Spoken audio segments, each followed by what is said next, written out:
हमारा universe 93 billion light years बड़ा है और ये लगातार एक्सपेंड हो रहा है। और मान लीजिए कि अगर आज से 100 साल बाद एक अनजान मुसीबत पृथ्वी के दरवाजे पर दस्तक देती है और इंसानियत का विनाश होने वाला है, ऐसे में हमारी मिल्की वे गैलेक्सी की पड़ोसी की गैलेक्सी यानी कि एंड्रोमेडा गैलेक्सी में एक हैबिटेबल प्लैनेट खोज निकाला गया है और हमारे पास लाइट की स्पीड यानी कि 3 लाख किलोमीटर पर सेकंड की स्पीड से चलने वाला स्पेस क्राफ्ट भी है, जिसमें सवार होकर हम सभी उस प्लैनेट की तरफ निकल पड़ते हैं। तो भी हमें वहां पहुंचने में 2.5 मिलियन ईयर्स का समय लग जाएगा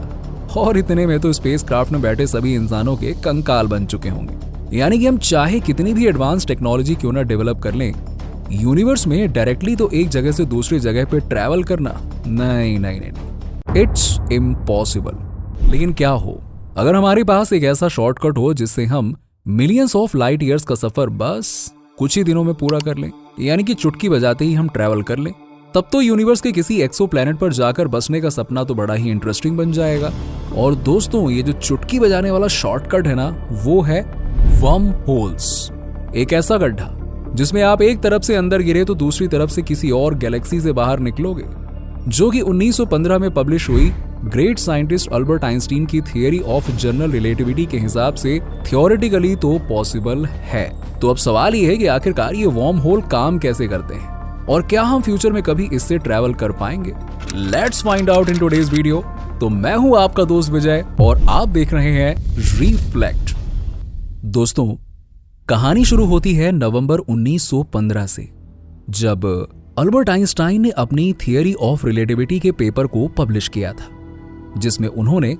रिलेटिविटी को एक्सप्लेन करते हुए कुछ फील्ड इक्वेशंस के सेट रिवील किए थे। मैं बात कर रहा हूं फील्ड इक्वेशंस के सेट की, जो हमें बताते हैं कि कैसे एनर्जी और मैटर स्पेस टाइम के कर्वेचर को इन्फ्लुएंस करती है। अब देखिए, आइंस्टाइन का कहना था कि स्पेस और टाइम एक दूसरे से जुड़े हुए हैं और एक 4 डायमेंशनल फैब्रिक क्रिएट करते हैं, जिसे स्पेस टाइम कॉन्टिनम कहा जाता है। चलिए, अब ये मान लीजिए आप कि ये स्पेस टाइम कॉन्टिनम एक ट्रैम्पोलिन मैश की तरह है, जिसे हमने एक सर्कल फॉर्म में खींच कर पकड़ रखा है। अब जब उस मैश पर जितना भारी वजन रखेंगे, वो उतना ही बड़ा और गहरा गड्ढा बनाएगा और उतना ही ज्यादा ग्रेविटेशनल फोर्स होगा, और जितना कम वजन रखेंगे उतना ही कम ग्रेविटेशनल फोर्स होगा। सिंपल सी बात है। ठीक इसी तरह बड़े बड़े प्लैनेट और स्टार्स के वजन से स्पेस टाइम कॉन्टिनम का मैश भी नीचे की तरफ बैंड होने लगता है, जिसके बाद 1916 में साइंटिस्ट कार्ल श्वार्ज़चाइल्ड ने इन्हीं फील्ड इक्वेशंस पर और ज्यादा रिसर्च किया और उन्होंने सिंगुलैरिटी का कॉन्सेप्ट बताया, जिसके मुताबिक क्या होता है कि अगर स्पेस टाइम के इस मैश पर रखे ऑब्जेक्ट्स का मास यानी कि वजन और ग्रेविटेशनल फोर्स इनफाइनाइटली डेंस बन जाए, तो इसके अराउंड स्पेस टाइम इतना टाइटली शेप ले लेगा कि ये रीजन इतना ज्यादा डेंस बन जाएगा कि इसके अंदर से ना ही कोई ऑब्जेक्ट और ना ही कोई लाइट बाहर निकल पाएगी।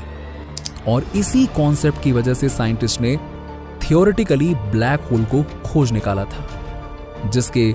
103 साल के बाद 2019 में हमने पहली बार स्पेस में ब्लैक होल की फोटो को कैप्चर किया और ये थियोरेटिकल कॉन्सेप्ट रियल टाइम में राइट प्रूव हो गया।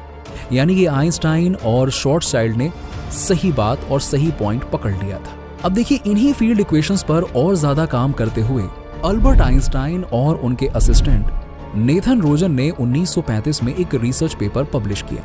जिसका नाम था आइंस्टाइन रोजन पेपर। अब जिसके जरिए उन्होंने अपनी थियरी ऑफ जनरल रिलेटिविटी को स्पेस टाइम और ग्रेविटी की बंदिशों से मुक्त करके पूरे यूनिवर्स पर लागू करने का एक तरीका पेश किया कि आखिरकार ये यूनिवर्स में कैसे एप्लीकेबल होगा। अब जिसमें उन्होंने स्पेस टाइम के एक ऐसे कर्व को इमेजिन किया जो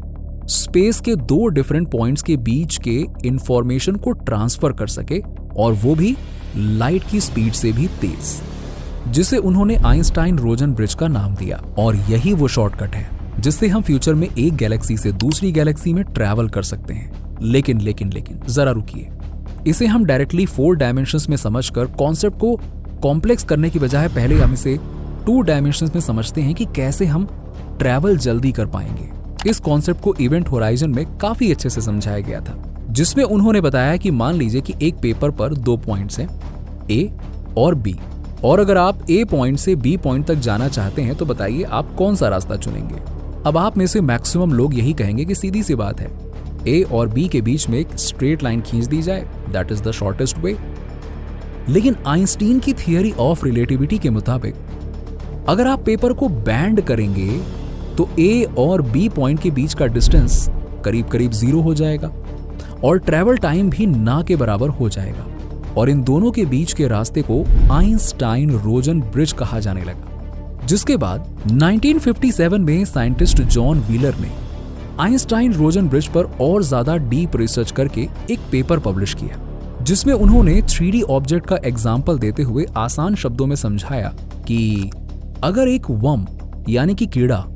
एक एप्पल को खाना शुरू करता है तो वो उसके बीच से ट्रैवल करते हुए एक साइड से दूसरे साइड पे पहुंच जाता है, ना ही ऊपर या नीचे से गोल घूमते हुए। और इस वर्म ने ट्रैवल करते हुए एप्पल में जो होल बनाया है वो है वर्म होल। तब से ही आइंस्टाइन रोजन ब्रिज को वर्म होल के नाम से जाना जाने लगा। और बस ठीक इन्हीं दोनों एग्जाम्पल्स की तरह अगर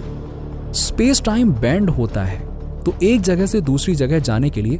काफी कम समय लगेगा और ट्रैवल करने के पाथ को वर्म होल के नाम से जाना जाएगा, यानी कि आइंस्टाइन रोजन ब्रिज। हालांकि वर्म होल्स 3 या 4 डायमेंशंस में बनना ही पॉसिबल है, लेकिन यहाँ गौर करने वाली बात यह है कि किसी भी वर्म होल को स्टार्ट करने या यूं कहें कि इसकी ओपनिंग के लिए इनफाइनाइट मास या ग्रेविटी की जरूरत है, जिससे स्पेस टाइम का मैश इतना ज्यादा बैंड हो जाएगा कि दूसरे तरफ से ओपनिंग हो जाएगी। और ऐसा करने के लिए स्पेस का सबसे इंटरेस्टिंग और हाल ही में प्रैक्टिकली प्रूव हुआ हैवी रीजन है ब्लैक होल, जिसके सेंटर में इतनी ज्यादा ग्रेविटी और मास होता है कि ये स्पेस टाइम के मैश को बहुत ज्यादा बैंड कर देता है और अपने आसपास की सभी चीजों को खींचकर अपने अंदर समा लेता है। और इसके अंदर गया ऑब्जेक्ट तो छोड़ दीजिए, लाइट भी कभी बाहर नहीं निकल पाती है। अब अगर आप ये वीडियो ध्यान से देख रहे होंगे और आपको मेरी सारी बातें समझ में आ रही होंगी तो मैं यकीन के साथ कह सकता हूं कि आपके दिमाग में एक सवाल आएगा कि आखिरकार वर्म होल के लिए तो दोनों साइड से ओपनिंग की जरूरत है, और मान लो कि दोनों तरफ से पावरफुल ब्लैक होल्स ने वर्म होल की ओपनिंग कर ली और एक पाथ बना भी दिया, लेकिन कुछ सेकंड्स पहले ही तो हमने डिस्कस किया है कि ब्लैक होल अपने अंदर गई हुई किसी भी चीज को बाहर ही नहीं आने देता है।